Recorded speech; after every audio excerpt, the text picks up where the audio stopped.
পৃথিবীর বেশি সংখ্যক মানুষকেই জীবনের প্রকৃত মিশনের প্রতি উদাসীন থেকে সফলতার ভুল ধারণার বশবর্তী হয়ে বেহুশের মতো ছুটে চলতে দেখা যায়।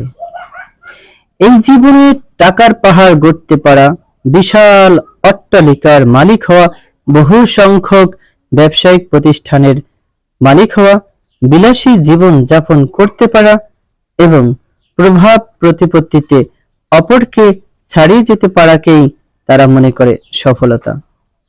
কিন্তু মহাজ্ঞানী, মহাবিজ্ঞ, মহান স্রষ্টা আল্লাহ রাব্বুল আলামিনের দৃষ্টিতে সফলতার স্বরূপ ভিন্ন। আল কুরআনের বহু সংখ্যক আয়াতে তিনি সফল ব্যক্তিদের পরিচয় তুলে ধরেছেন, যাতে মানুষ সফলতার ভুল ধারণা থেকে মুক্ত হতে, সঠিক ধারণা লাভ করতে এবং সঠিক কর্মধারা অবলম্বন করতে পারেন।